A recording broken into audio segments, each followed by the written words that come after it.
अस्सलामुअलैकुम viewers, welcome to हाले Noor's world.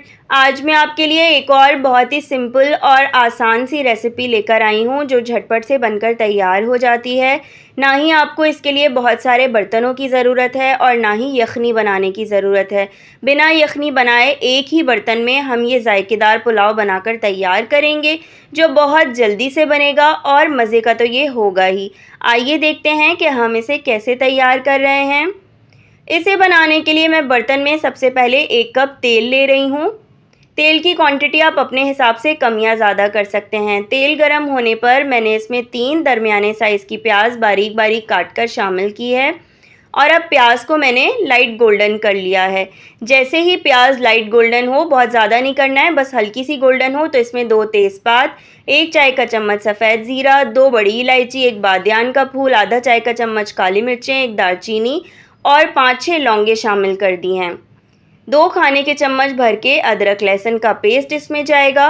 थोड़ा सा हम अदरक लहसुन के पेस्ट और गरम मसाले को भी अच्छे तरीके से भून लेते हैं। चंद सेकंड आपने इसको भूनना है और फिर इसमें हरी मिर्चों का पेस्ट शामिल कर दिया है। 1 खाने का चम्मच मैंने इसमें हरी मिर्चों का पेस्ट शामिल किया है और अब मैं इसमें शामिल करूँगी चिकन। 750 ग्राम चिकन मैं इसमें शामिल कर रही हूँ। मुर्गी का हड्डी वाला गोश्त है ये। आप पौन किलो से 1 किलो चिकन का इस्तेमाल कर सकते हैं। चूँकि मैं तैयार कर रही हूँ 1 किलो बासमती चावल का पुलाव। आप सेम रेसिपी सिर्फ चिकन के साथ या सिर्फ आलूओं के साथ भी बना सकते हैं, यानी सिर्फ चिकन का पुलाव या सिर्फ आलू का पुलाव।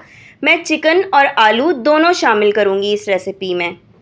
चिकन को मैंने भून लिया है इतनी देर कि इसने अपना कलर चेंज कर लिया है और चिकन की हीक भी बिल्कुल ख़त्म हो चुकी है। चिकन को भूनना बहुत ज़रूरी होता है ताकि इसकी हीक ख़त्म हो जाए। अब मैं इसमें शामिल कर रही हूँ 4 दरमियाने साइज़ के आलू लंबाई में काट कर, ठीक है। साथ ही मैंने इसमें शामिल किया है 200 ग्राम ताज़ा दही फेंट कर, 1 खाने का चम्मच कुटी हुई लाल मिर्च और 6 चाय के चम्मच नमक। नमक की क्वांटिटी आप अपने टेस्ट के अकॉर्डिंग कम या ज़्यादा कर सकते हैं। मिक्स कर लेते हैं हम इसको अच्छे तरीके से और बस अब कवर करके मीडियम टू लो फ्लेम पर मैं इसको पकने के लिए छोड़ दूंगी इतनी देर के चिकन और आलू अच्छे तरीके से गल जाएं। 20 से 25 मिनट लगे हैं मुझे और तकरीबन इतने ही टाइम में जो है ये आलू और चिकन अच्छे तरीके से गल गए हैं। मसाला भुन चुका है, तेल अलहदा हो चुका है। चम्मच चला लिया है मैंने एक दफ़ा अच्छे तरीके से और अब बारी है इसमें पानी शामिल करने की। 1 किलो चावल का हम पुलाव तैयार कर रहे हैं तो इसमें 1.25 लीटर पानी जाएगा। अब मैं इसमें डाल रही हूँ 1 दरमियाने साइज़ का टमाटर, 1 लीमू, 15-20 हरी मिर्चें और मुट्ठी भर पुदीना। टमाटर को और लीमुओं को जो है मैंने स्लाइसेस की शक्ल में काट कर शामिल किया है। 1 खाने का चम्मच कुटा हुआ धनिया और सौंफ और 1 चाय का चम्मच भर के chicken powder. Chicken powder optional है, अगर आपके पास ना हो तो आप इसको स्किप भी कर सकते हैं और या फिर आप ये भी कर सकते हैं कि आप इसकी जगह चिकन क्यूब ऐड कर सकते हैं। जो पुलाव क्यूब्स बाज़ार में मिलते हैं ना, आप वो भी शामिल कर सकते हैं। तब आप 1 क्यूब ऐड कर दीजिएगा।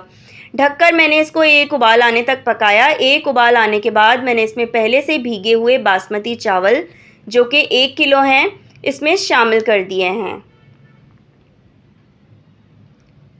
ये 1 किलो बासमती चावल है जिसको मैंने पहले से भिगो कर रखा हुआ था और अब इसको शामिल करने के बाद मैं एक दफ़ा चम्मच चला रही हूँ इसमें हल्के हाथ से और बस अब इसको मैं कवर करके पकाऊंगी। थोड़ा सा हाई फ्लेम के ऊपर पहले मैं पकाऊंगी इसको ताकि इसका पानी जो है वो इवेपोरेट हो जाए और जब इसमें पानी की क्वांटिटी कम रह जाएगी, जैसे कि अब आप देख सकते हैं कि इसमें पानी की क्वांटिटी काफ़ी कम रह गई है, तो बस अब है इसको दम लगाने का वक्त। जब इतना पानी आपके पुलाव में रह जाए तो आप आंच बिल्कुल धीमी करें और कवर करके इसको 10 से 15 मिनट का दम दें। 15 मिनट बाद ये देखिए हमारा ज़बरदस्त सा आलू और चिकन का सिंगल पॉट पुलाव बहुत ही जायकेदार बनकर तैयार हो चुका है और बहुत ही लाजवाब इसमें से खुशबू आ रही है। अब आप इसे सलाद के साथ, रायते के साथ एंजॉय करें। साथ में अगर आप चाहें तो शामी कबाब भी सर्व कर सकते हैं। ये बहुत जायकेदार पुलाव बनकर तैयार होता है और गर्मियों में तो ये हमारी फैमिली का फेवरेट मील है, फेवरेट कंफर्ट मील अगर मैं इसको कहूँ तो ये बात बिल्कुल भी गलत नहीं होगी। रेसिपी ज़रूर ट्राई कीजिएगा और अगर पसंद आए तो मुझे फ़ीडबैक देना बिल्कुल ना भूलिएगा। दुआओं में याद रखिएगा। फिर मुलाकात करेंगे किसी और ज़बरदस्त रेसिपी के साथ। तब तक के लिए अल्लाह हाफ़िज़।